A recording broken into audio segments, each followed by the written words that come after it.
So yun, what's up sa inyo mga boss. Part 3 na nga pala tayo ng ating Project XRM mga boss, XRM 125. At ngayong video nga mga boss ay magtatanggal tayo ng pintura ng kanyang makina gamit itong ating paint remover. At meron pa tayo ditong extra na tatlo mga boss dahil kukulangin itong ating paint remover dahil sobrang kapal nung pintura ng ating makina. At ito yung ating chassis mga boss, at isusunod na natin yan pagtas natin magtanggal ng pintura ng makina. Tatanggalin natin yung bakal na nakabit doon at ayusin natin yung bale. So yun mga boss, start na natin na sprayhan ng paint remover tong ating makina para matanggal na yung kanyang mga pintura. At itong ating paint remover mga boss ay sobrang bisa dahil kung makikita nyo, in-spray pa lang natin ang unang spray at natanggal na agad yung sa pinakaunang patong ng kanyang pintura, yung itim. Tapos ang kasunod dyan mga boss, may blue pa yan, tapos meron pang silver na kasunod. Talagang nahirapan tayo dito sa pagtanggal ng pintura niya mga boss dahil napakakapal, pero dahil maganda tong ating paint remover, kung makikita nyo mga boss, kumukulo yung ating pintura. Talagang maganda yung ating paint remover, kaso nga lang mga boss, sobrang sakit niya pag tumalsik sa balat ko yung talsik ng spray. Kaya kung gagamit kayo ng ganito mga paint remover mga boss, make sure na maglagay kayo ng salamin para hindi kayo matalsikan sa mata, o kaya magsuot kayo ng mas makapal na protective para hindi kayo matalsikan sa balat dahil mahapdi siya. At yan, sinimulan na natin yung sa right side niya mga boss. Ayan, na-sprayan na rin natin yan at madali lang natin natanggal yung pintura dahil isang patong lang yan. At pagkatapos natin ma-sprayan mga boss ng paint remover yung kaliwa at saka kanang side ng ating makina, ay bubugahan natin ng tubig gamit itong ating pressure washer. Bubugahan natin ng tubig mga boss para matanggal yung mga iba pang nakadikit na pintura na nalagyan na natin paint remover, para makita natin yung iba pang mga hindi natanggal mga boss, kasi may mga maliliit na part na hindi pa natanggal at uulitan na lang natin yon. At eto nga pala mga boss, may nakita ako dito sa kanyang magneto side. Ayan, yung cover nito. Ayan, parang ginamitan siya ng sander mga boss na para pakinisin, kaso ganito yung kinalabasan. Parang grinding disc yung ginamit dito kasi parang naupod siya mga boss. Grabe yung yung pagkatabas niya. At ito na nga mga boss, natanggal ko na rin yun sa kanyang right side na crankcase, yun dito sa may clutch side. Natanggal ko ng pintura. At ito mga boss, nakaubos na tayo ng isang bote ng paint remover. At may nakalimutan akong tanggalan ng pintura mga boss, itong dito sa may cover na to. Uulitan ko na lang mga boss ng pantanggal para masama na natin na matanggal yung pintura niya. So yun mga boss, pinugahan ko na, tapos inulitan ko na lang yung iba na may mga naiwan sa katulad sa ilalim. At saka kinuskus ko na rin ng brush.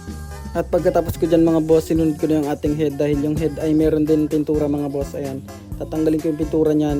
Pero yun sa may black niya mga boss, hindi ko natatanggalan ng pintura dahil tatanggalin ko din yung black niya. Papalitan na lang rin yan natin ng bago. Pati yung kanya manifold mga boss ay meron.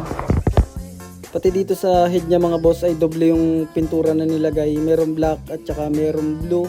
And then meron din silver mga boss. Hanggang dito sa kanyang pinaka center case mga boss ay meron din na pintura. Ayan, kung makikita nyo, na-sprayan ko din. Talagang balot na balot siya ng pintura mga boss. Ayan, naubos ko pala mga boss yung paint remover natin dito. Ayan, hanggang sa head. Ayan, may kulay blue din.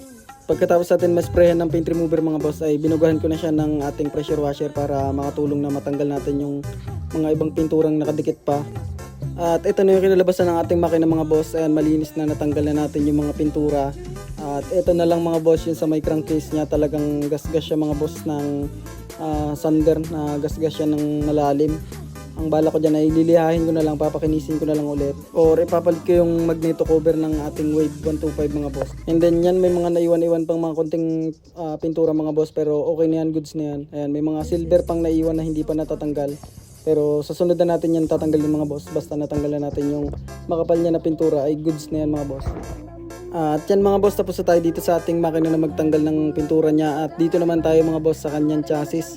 Ayusin natin mga boss yung nabulok dito sa kanyang chassis. Yan yung nabali dyan. Tatanggalin natin yung mga naka-welding dyan ngayon na bakal.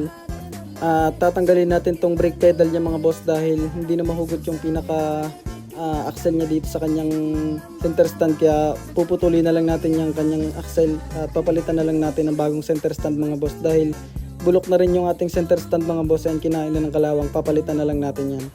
At yan, sinimulan ko na siyang tanggalin mga boss yung sa ating brake pedal. At tinanggal lang natin yung pinakalock niya dyan. Ayan. At sinunod na natin tong axle dito sa kanyang center stand. At yan mga boss, natanggal na natin yung kanyang center stand mga boss, pinutol natin yung axle sa gitna. Yan, hindi na kasi natin mapukpok palabas, talagang kumapit na siya dyan sa loob ng ating center stand at kita nyo bulok na rin. At ganito yung itsura ng ating chassis mga boss sa ilalim. Ayan, kung makikita nyo talagang kinain na ng kalawang at ayan, baliin na talaga yung ating chassis. Gagawa na lang natin to ng paraan mga boss. At yan mga boss, sinimulan ko ng sandarin yung ating mga nakakabit na bakal dyan para magawa natin ng bagong bracket na ikakabit mga boss. Lalagyan natin ng tubo, papakapitan natin siya ng tubo para mas may tibay siya mga boss. Nahirapan ako magtanggal ng mga nakakabit na to mga boss na bakal dahil sobrang yung mga welding niya iba-iba yung pinagkabitan, kaya mahirap siyang tastasin na putulin. At ayun mga boss, ito na yung ating chassis na natanggalan na natin yung mga bracket niya. Ayan. At isa pang nakita ko dito mga boss ay dahil nga bali na yan at nakita ko yung T-post natin ay tabingi na, nagtabingi na yung ating T-post, kaya i-align muna natin tapos saka natin ikakabitan ng panibagong bracket niya na mas maayos tignan. So yun mga boss, ay lang muna sa ngayon yung ating part 3 at sa next part natin mga boss ay ipapakita ko na sa inyo na okay na tong ating chassis dahil medyo matagal yun gagawin. Pakita ko na lang sa inyo kung ano yung result ng pagkagawa natin dito sa chassis. So yun lang mga boss, maraming salamat sa panonood at sana suportahan nyo pa rin ako. Yun lang mga boss, maraming salamat.